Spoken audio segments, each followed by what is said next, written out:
Hey, welcome back to that God Power channel. This is the channel where we're going to unlock the God Power laying dormant on the inside of you.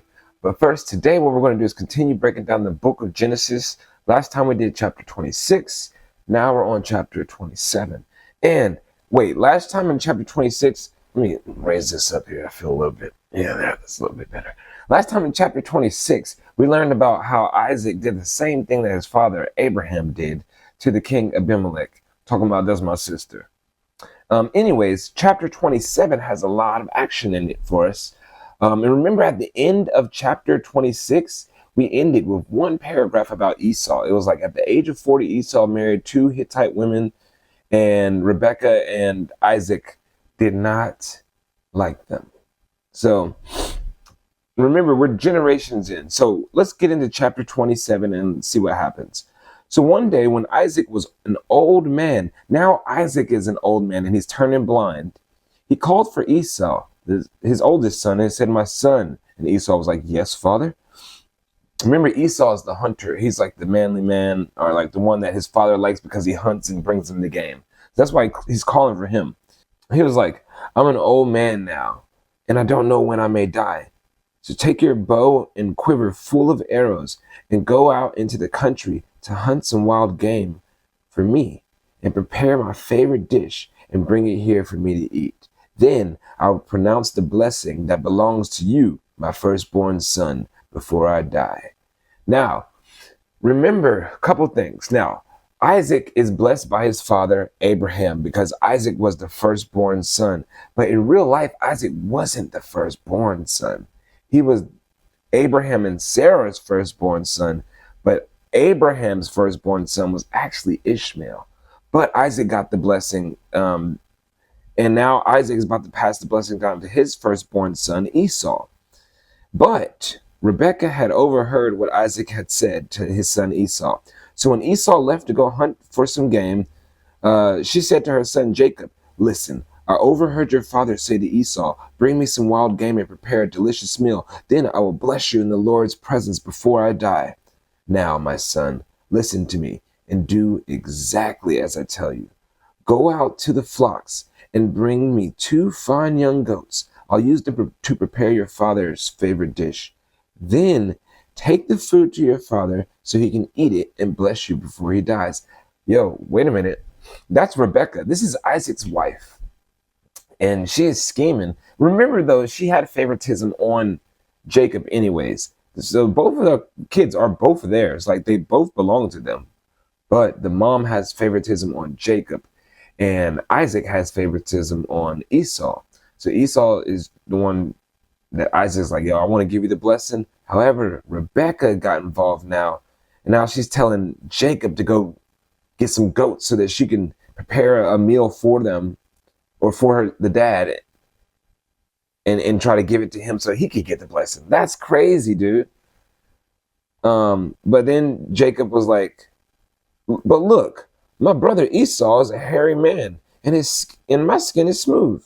What if my father touches me? He'll see that I'm trying to trick him, and then he'll curse me instead of blessing me." But his mother replied, "Then let the curse fall on me, my son. Just do what I tell you. Go out and get the goats for me."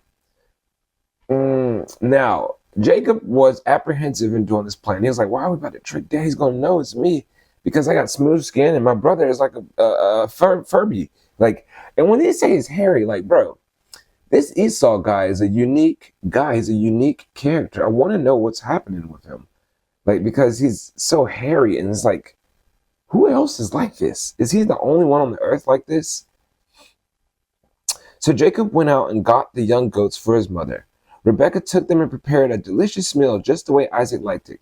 Then she took Esau's favorite clothes, which were in the house, and he gave them to the younger son Jacob. She covered his arms and the smooth part of his neck with the skin of young goats.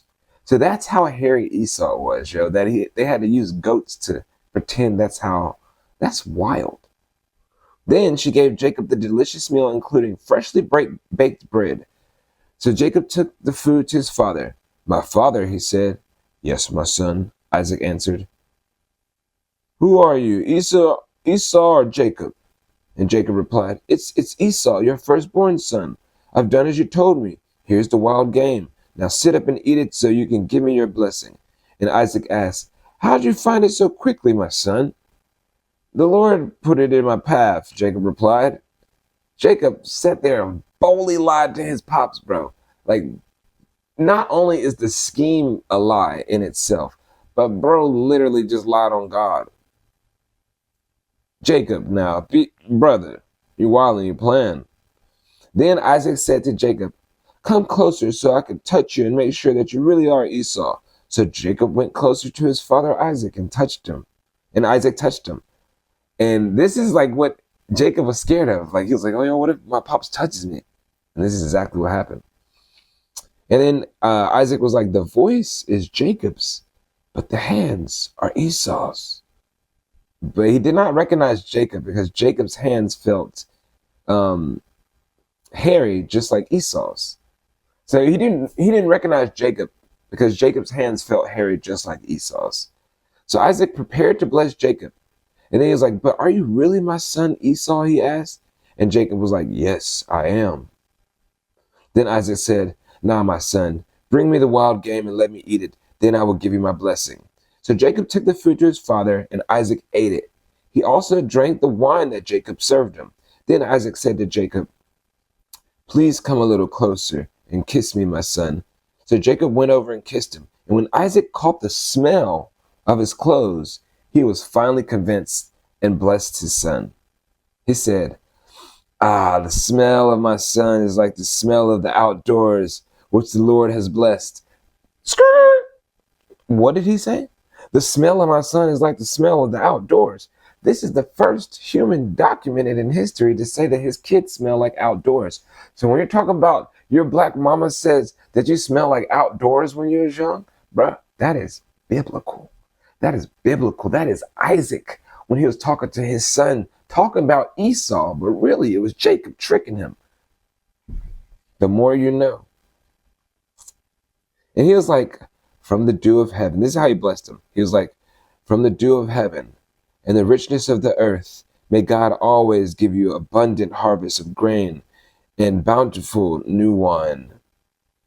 May many nations become your servants, and may they bow down to you. May you be the master over your brothers, and may your mother's sons bow down to you. All who curse you will be cursed, and all who bless you will be blessed." Now, that is like the same thing that God told Abraham a long time ago, if you can remember, because Abraham had that blessing. He gave it down to his son, Isaac. And now Isaac is giving it down to his son, who he thought was Esau, but is really Jacob. And as soon as Isaac had finished blessing Jacob, and almost before Jacob had left his father, Esau returned from his hunt. Uh-oh. Esau prepared a delicious meal and brought it to his father. Then he said, "Sit up, my father, and eat my wild game so you can give me your blessing." But Isaac asked him, "Who are you?" Esau replied, "It's your son, your firstborn son, Esau." Isaac began to tremble uncontrollably and said, "Then who just served me the wild game? I've already eaten it, and I've already blessed him just before you come. And yes, that blessing must stand." So Isaac was tripping. He was like, "Yo, I just got tricked." That's why you're shaking uncontrollably. When Esau heard his father's words, he let out a loud, bitter cry. "Oh, my father, what about me? Bless me too," he begged. So Esau was like, "What?" Like, time out though. Esau didn't do nothing wrong in this. Do you think this is going back to when Esau sold his birthrights to Jacob way long time ago when he was hungry? Because if so, wow, bro is paying the consequences for it now.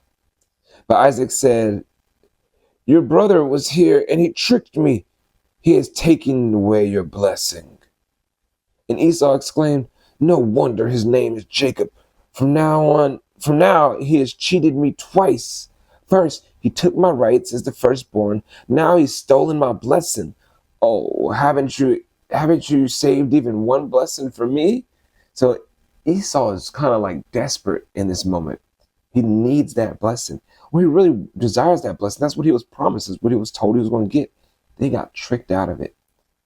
So I think this is pertaining to his birthrights. He got tricked out of those. Now he's getting tricked out of this blessing. Isaac said to Esau, I have made Jacob your master, and declared that all his brothers will be servants to him. I've guaranteed him an abundance of grain and wine. What is left for me to give to you, my son? Esau pleaded, but do you have only one blessing? Oh, my father, bless me too. He's like, yo, you can't bless more than one person? Like, but then Esau broke down and wept. Dang, Esau started crying, bro. And this is a 40-plus-year-old man, 2 wives, bro. This is something that he desperately, like, he knew that this was his whole life, and now it's gone.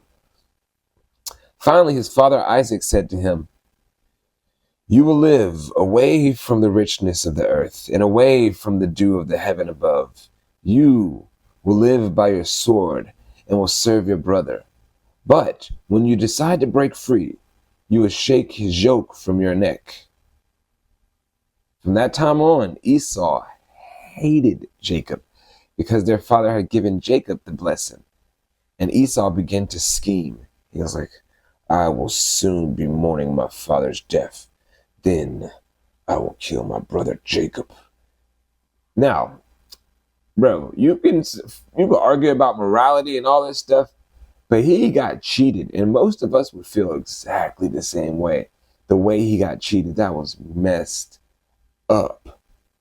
But it is his brother, so hopefully they can work that out. The next verse is like, but Rebekah heard about Esau's plans. Rebekah, so you know she's going to look out for Jacob. So she sent for Jacob and told him, listen, Esau is consoling himself by plotting to kill you. So listen carefully, my son. Get ready and flee to my brother Laban in Haran. Stay with him. Remember, we called him Laban. Stay with him until your brother cools off. And when he calms down and forgets what you've done to him, I will send for you to come back. Why should I lose both of you in one day? So Rebekah sent Jacob to go live with Laban or Laban in Haran. So that's her brother. And she knew that Esau was hot. And she thinks that he's going to cool off. So that's optimistic. But that's like, one day I'll call for you. You know what I'm saying? I'll call for you when he cools off one day. So then Rebekah said to Isaac, I'm sick and tired of those local Hittite women. I'd rather die than to see Jacob marry any of them. Now, do you think she said this because that's how she actually felt? Because, yeah, I'm sure that those Hittite women that Esau had married were getting on their nerves. But do you think she was saying this so that it would be easier to send Jacob away so that he wouldn't get involved with any of the local women? Like, I feel like since Rebekah's been scheming this whole time, I feel like that's the reason why she said that. I'd rather die than to see Jacob marry one of them. It's not that she would really rather die than to see Jacob. She wants to get an easy way to send Jacob away and convince Isaac that that's the reason why. That's my thought. But that is the end of chapter 27, and a lot just went down there. And I do feel sorry for Esau. I don't know what's going to happen in the future. I hope that they can, like I said, the brothers make up, because I don't want Esau to kill Jacob just like Cain killed Abel. So let's continue to see what's about to happen. I'm actually hyped. This is a really good story. It's getting really good. We know that Isaac is an old man now, y'all. So now we're dealing with Isaac's children, Jacob and Esau. How much life does Isaac have left if he's gone blind already, right? He already gave the blessing to one of his sons. So how much life does he have left? We'll see in the coming chapters here. Thanks for joining me in chapter 27. Hope you learned something. Hope that you bless somebody. Happy Resurrection Day, if I never told you all that. But I want you guys to remember the most important thing that you get from this channel is that you got that God power. On your heart, tugging on your... Get them.